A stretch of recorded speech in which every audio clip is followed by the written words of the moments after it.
Ar-lein ar Uniwaves ac ar Express Byw. Dyma Express Radio.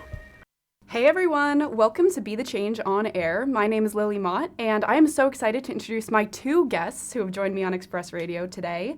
My guests are Ishani Patwal and Sharon Nia. I'm sorry, we went over this already, and they're the co-presidents of the Cardiff University Feminist Society, which is an organization committed to raising awareness and promoting gender equality in our community. So, welcome, Ishani and Sharon, and I'm so excited to have you both on the show. Oh, we're excited to be here. Thank you for having us. Okay, and pronounce your name correctly, so we've got it on the record. It's Sharon Nanga. Perfect. Okay, there we go.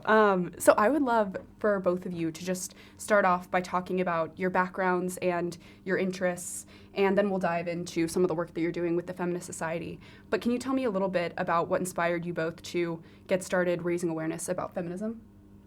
Do you want to start? Yeah, I guess, okay, so from the first part about my background, I'm an international student. I'm originally from Kenya, and for me, feminism has kind of been a lifelong commitment. I mean, I'm the eldest daughter, so you can imagine about that.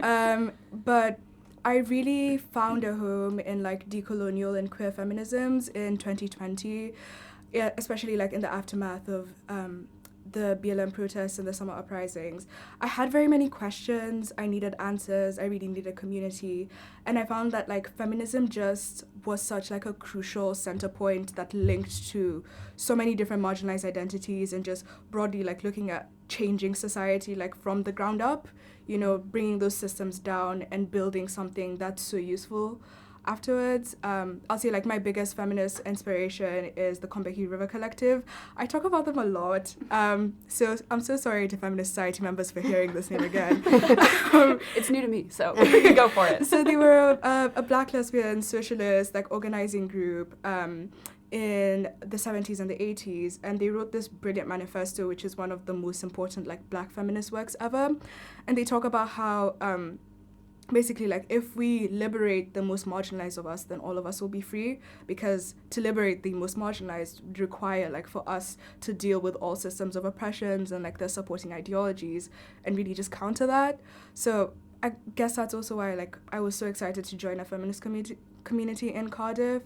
So when the opportunity came up last year when I was in my second year to be the BME rep, I jumped at it. Mm-hmm. And then obviously now co-president. In my third year, I was just really, really excited to keep this community growing and just to keep it, like, allow it to keep diversifying. Mm-hmm. Yeah, that's awesome. And you? Okay, so I am from Northwest London, which is great, but the area that I'm from is quite conservative. And I feel like growing up, I would see all these things that I always just thought were really, really unfair. Like, there were girls who were being, like, harassed all the time. There was, like, just no care at all for, like, any kind of marginalised community, basically. And I felt like that was something I really struggled with. And so I feel like after that, I kind of started reading a bit more about it. I was, like, quite, like, a 14-year-old Tumblr kid kind of vibe. And I kept seeing all these, like, posts, and I was like, that's really interesting. That seems really unfair. And from there, I got into it. So then I joined the Feminist Society at my school, which, amazing school, actually. And there was this teacher there who taught me, like, so much stuff. I thought she was incredible. And then when I came to Cardiff, I knew about the Feminist Society, and loads of people I was connected to kind of were in it. And it was in the second year that I joined as the treasurer, and it was kind of just like a turn of fate kind of thing, where someone was like, we really need a treasurer for it. And I was like, oh, I'll do it. Like, I've always been kind of interested. And I just, like, thought it was incredible. And then this year, Co-presidents. Yeah. That's awesome. So tell me more about the work that you're doing with the Feminist Society. What are your meetings like? What are your events like? Give me kind of an overview of to just what you guys are working on with the society. Okay, yeah. So we do meetings every Tuesday about a variety of issues, like social problems, different things. So, like, recently we had a meeting about the media bias in the Israel-Palestine conflict. We had one a couple of weeks before that, because it was Black History Month, about, like, we did a collaboration with Afro-Caribbean Society and talked about that. What else have we done recently? Oh, we did a collaboration for Pink Week with Copperfield up to raise like awareness for breast cancer. So we kind of just do, like, regular meetings. We also do a lot of socials. Do you want to talk about?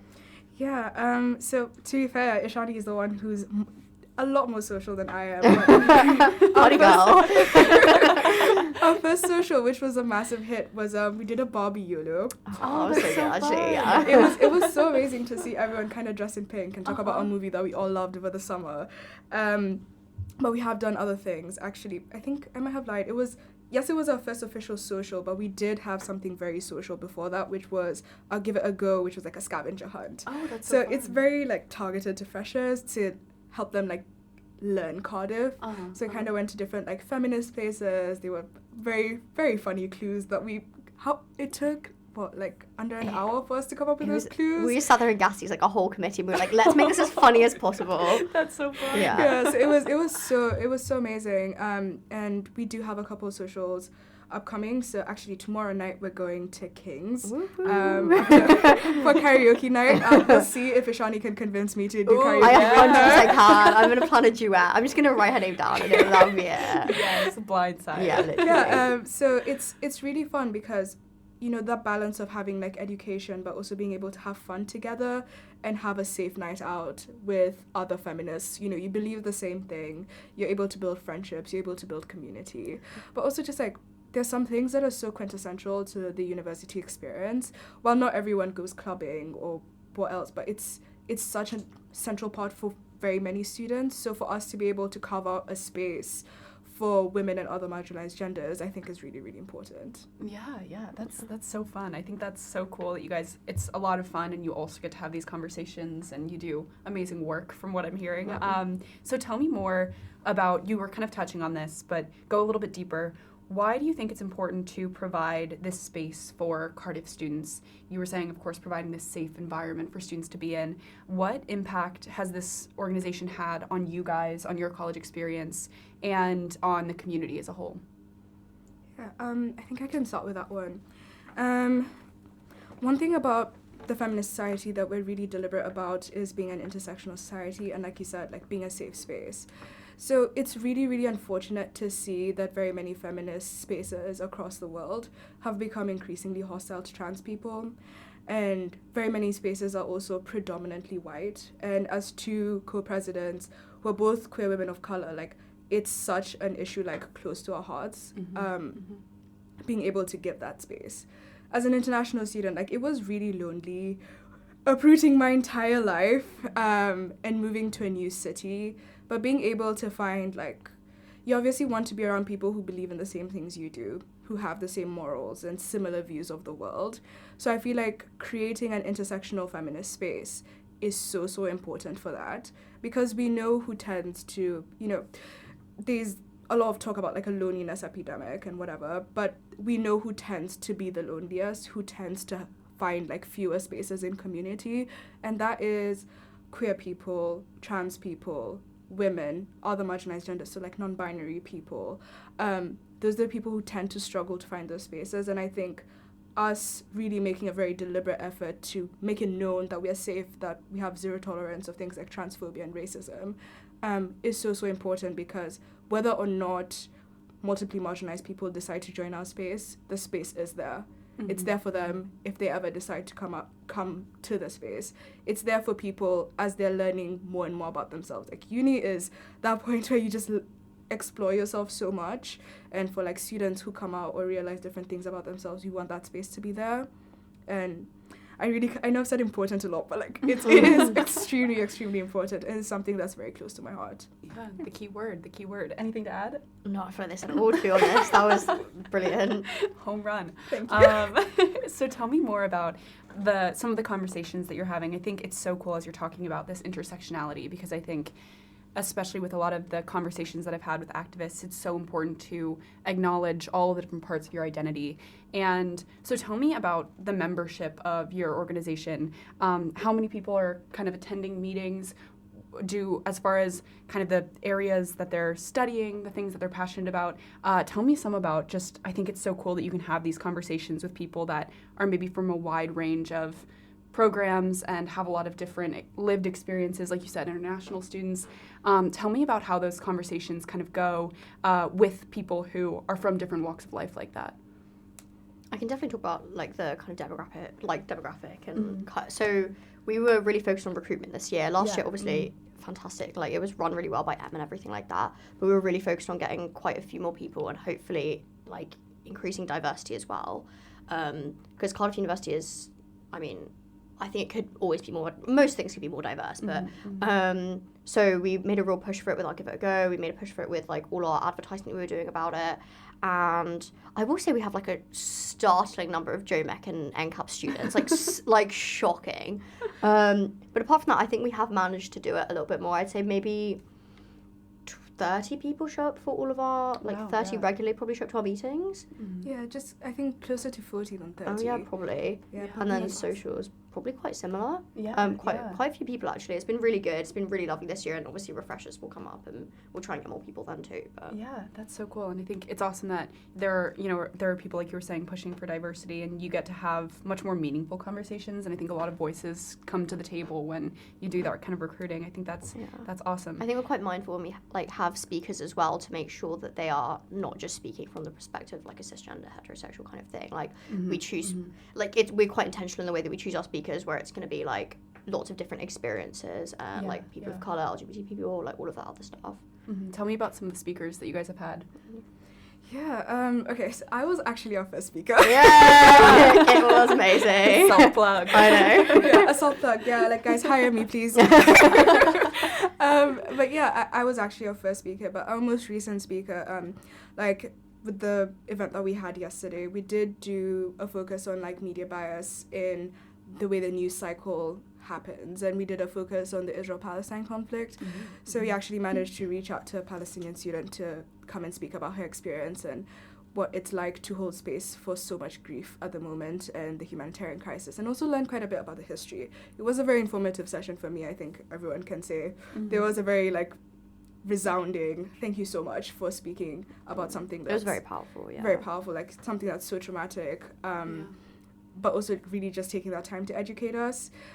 We do have a couple of students that have reached out to us asking if they can do a workshop on something that they're interested in, which is something we love. It's really nice. We're We so love excited. it. Please DM us. Yes, please. It's something that's really, really exciting because like we've said, like we want to get a diverse range of lived experiences. We want people to speak about their passions. We want to create a community space. So I'm, for one, really excited about our future workshops, which are also in the works. So keep your eyes out for details as they emerge on our Instagram. But that is so far how like the makeup has looked. It has actually been a lot more people of color at the start of this year, which is something we're really excited about. We also had the president of the ACS in our Black History Month panel and Q&A session, and she spoke so well about like the different experiences that Black women have everywhere, really, you know, in the workplace, in education, with friendships, with building community, because the focus was saluting our sisters. So Sim, our BME officer, really organized that extremely well. And from I was there and just looking around at the crowd and like seeing just how many people's perspectives and minds were being changed, how people were getting to essentially access a world they may not have had access to before. It's really encouraging, and you know, that's why we do what we do. Yeah. Any speakers that you really remember or that stood out to you? It's quite early days. We've only had probably 4 different sessions so far. That's so we had the one this week, like yesterday, Ooh. and then we had the Afro-Caribbean Society one. Did the Cardiff Star one count? Do we think? Yes, it did. Potentially, it does. Yeah. We had the Cardiff Star was running a workshop and panel evening. For those of you who don't know, Cardiff Star is Student Action for Refugees. So their focus is on immigration, and they invited us to have a workshop sort of situation, and we got to speak about decolonial feminism and immigration and the climate crisis. Oh, interesting. Because that was the focus. The focus is the climate crisis. And it was really, really grateful to them for taking that time to reach out to us and ask us if we'd like to be part of it. So we really do try to do as much stuff as possible, but that's very current and very relevant. Yeah. And that's also a plug to other societies. Work with you guys. We've had some amazing collabs, like really great collabs so far this year. That's so exciting. And I'm sure that you have lots down the pipeline. Yeah. That's awesome. What is next? Can you give me a little like preview? I've got more questions for you, but now we're just on the topic. How far are we talking? How far in the future are we talking? Let's go with, I guess, maybe next couple of weeks. Okay. Yeah, that's... Should I check our Google Calendar? We have like a shared Google Calendar. Okay, pull that up. I'll ask you the next question. Okay. So, of course, there are a lot of changes that people would like to see as far as feminism, as far as representation of women, especially, I think, in the media. That's a huge one, like you guys were talking about with, these conversations that you're having. I think a lot of people have different goals that they would like to see and things that they would like to see happen, as far as maybe it's legislative change, maybe it's social change, people's perceptions changing. Tell me about what changes you would both like to see, maybe in the near future, maybe in the long term. What are some of those changes that you would hope our society starts to adapt or starts to implement in the future? Go for it, because I'll give you a calendar. I'd say like in the immediate future, I think there is a really, really brilliant motion that was submitted for voting in the AGM by a couple of students called Time to Act, and it's in response to the mishandling of sexual assault claims that students file with the university, whether that's in terms of seeking support or seeking more substantive action like an expulsion or an exclusion or something like that. It's been really devastating to see that, these are things that you fight for. These are lifelong fights. And to see that, to be consistently reminded that there's always more to do. Because if there's always more to do, then there's always someone who falls through the cracks. And you really don't want that to happen. But it's been really, really amazing to see so many students really stand up so bravely, tell their stories, and fight for change. So I think that's one thing, like in the immediate future, I would really, really encourage all students to come for the AGM. Please read the motion. It's actually so brilliantly written. It is actually incredible. I'll link to it in that, because I'm going to publish definitely. this as a podcast episode too. I'll link to it in the Mixcloud too, so people can see it. It's really impressive. Please vote for it to pass at the AGM. I think there's so much important change in there that's going to be really beneficial for a lot of people in university, and just moving forward, I just think it's really, really going to be very helpful. So please vote for it. Yeah, and I'd say like people tend to think like stuff like this is very isolated to Cardiff, but if Cardiff stands up and says, we can't take this anymore, we're not going to take it anymore, we're going to do something, time to act, then other students in other universities across the world have a template. They can say, Cardiff did that, they fought, and we want this for ourselves as well. Because this is obviously not an isolated problem. It's not something that's unique to Cardiff. It's something that all other students face across the country, across the world. And being able, like, us winning here would be a win for everyone. No one is free until all of us are free. And we learn so much from each other's movements, each other's organization, and I think that's like one thing. And the other thing, I guess also as like a migrant, like it's something that's very, really, very, very important to me, is the Supreme Court today decided that the Rwanda plan is illegal, which is like a massive win for asylum seekers everywhere, especially as, there's so many conflicts currently happening across the world. There's a lot of very like disturbing laws that are being passed that affect minority groups, and many of them will need to seek asylum at some point. And whether or not we like it, whether or not people want to acknowledge it for what it is, asylum seekers will be at our doors, and they need to have safe places to go, and the UK must stand at the forefront of that and be one of those places. So it's really, really encouraging to see the Supreme Court agree with that. Yeah, anything to add? No. No, again, home run. Do you have up the Google Calendar? Can you give me some events coming up? Okay, so this Thursday we have our karaoke social. Yes. On Sunday, for this week, I don't know if you probably know, but it's Sober Social Week. So we've got a hot cup coffee walk and like walk through the park. We've got a coffee morning kind of thing. Then on the 23rd, AGM, massive thing. We're trying to get as many people as possible in our society, but generally to come. Then on the 25th, we have an event by Love Your Period, and it's called Reclaim the Night, and it's a walk through the night, and we might be possibly collabing with Cardiff Met Femmes on that, maybe. Fingers In the crossed. works. On the 28th, we have a glow stick walk that raises money. It's with Cardiff Marrow. It raises money for bone marrow. And then on the 30th, we have a collaboration with Women's Health OBGYN Society, and it's part one of 2 collaborations we've got going. So the first one is about women's health generally, and the second one is about sexual health. And they're coming in to basically talk to us. The person who runs it, incredible. Rabar is so lovely.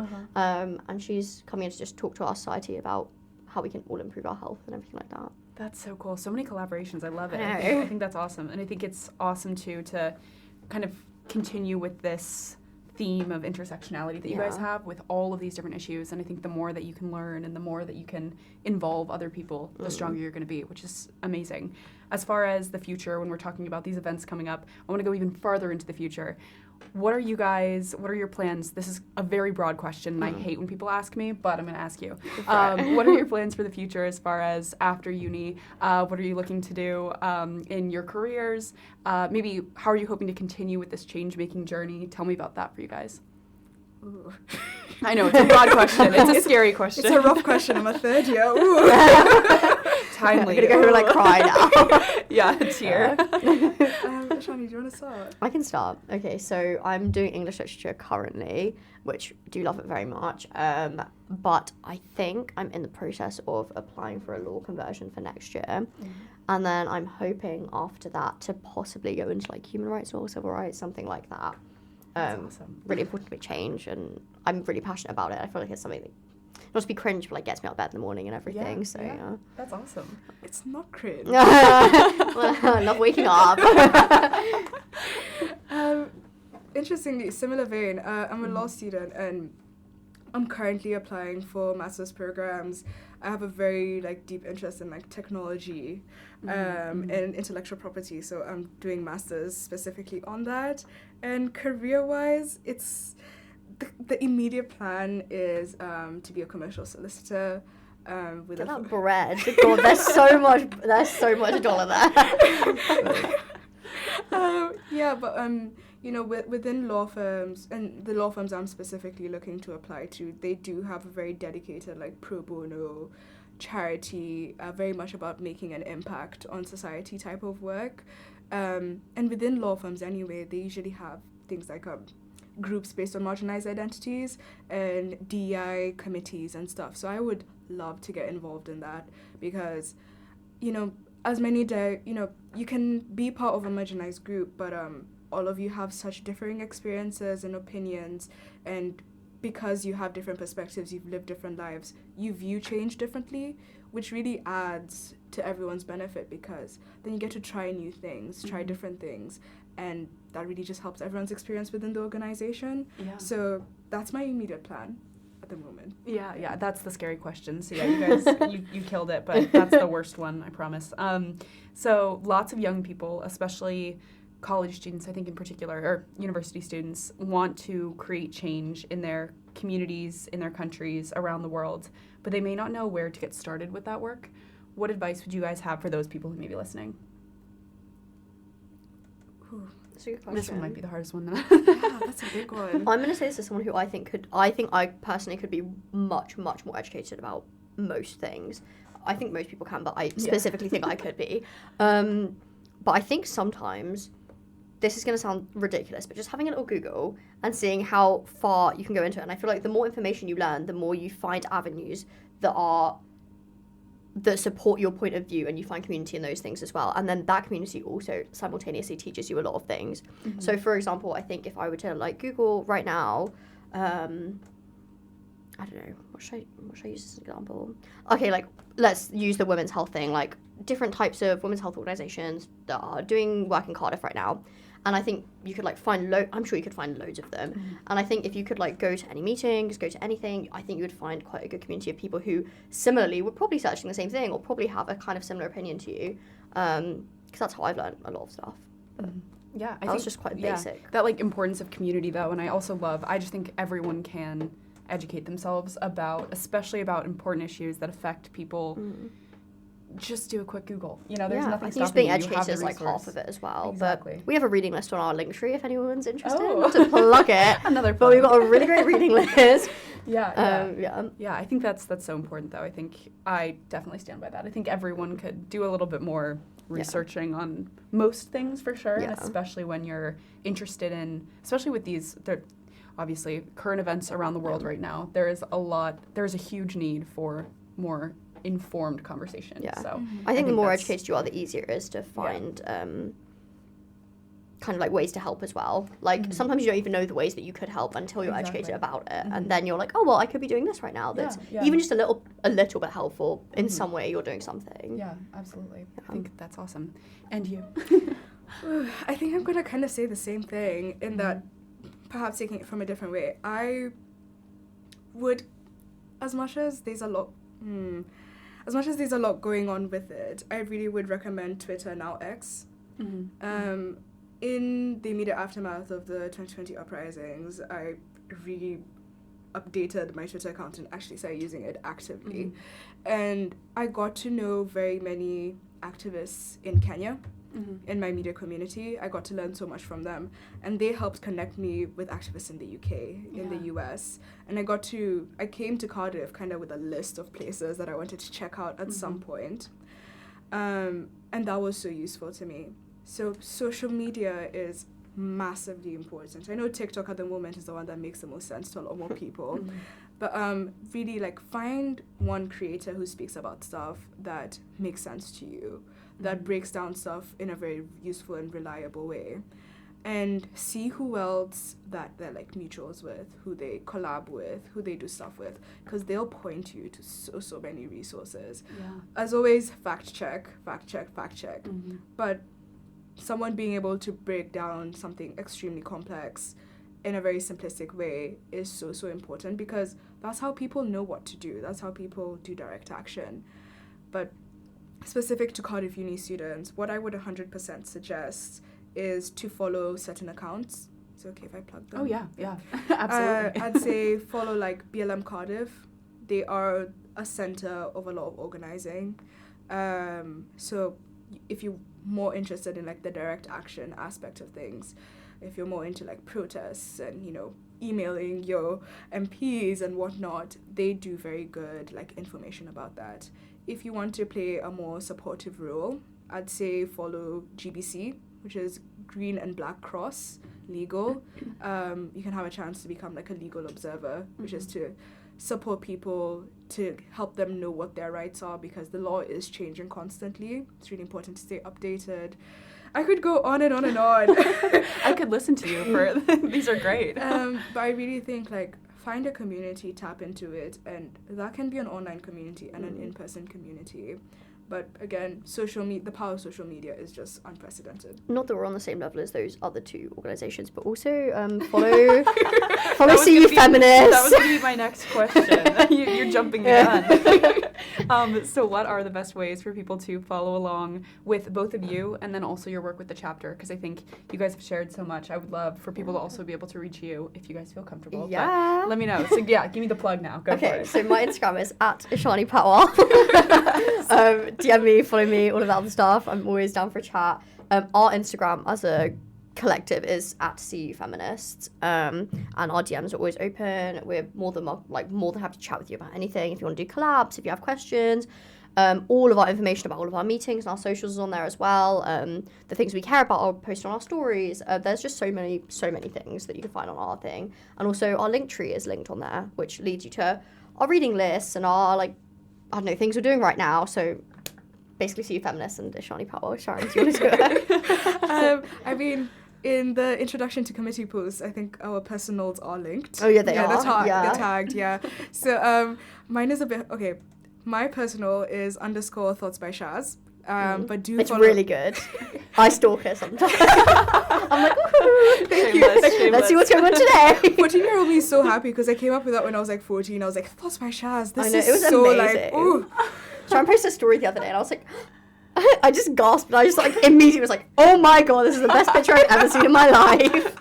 Okay, Annie, Like a super fan. Thank you, Shani. You flatter me too much. But yes, the CU Feminist page, I think, is probably the most important one to follow, that I'd say, because like we post a lot about what we care about. We plug other people who have more knowledge and experience than we do, and we really can't say that we're experts in anything. We're just people who are passionate, who are taking the time to organize. So yeah, follow CU Feminists. That's awesome. And I'll definitely link everything too in the description of the episode and everything. But this has been awesome. I think you guys bring such an energy to the work that you're doing. And I also love that. It's the feminist running through our veins. Yeah. Makes us really fun. Really fun. Oh my gosh. Well, thank you so much, everyone, for listening. If you want to talk about anything I mentioned, please reach out to me by email at lily@bethechangepodcast.org or on Instagram at bethechangepodcast.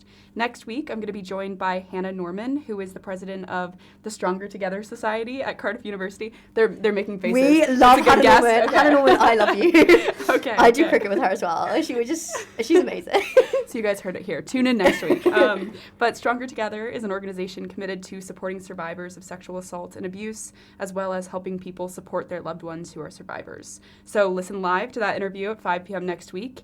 And until then, be the change you wish to see in the world. Thank you guys so much for coming on the show. This was so fun. Thank you for having us. Yeah, Thank I you. cannot wait to follow along with all the work. It's going to be great. Well, thank you guys. Bye.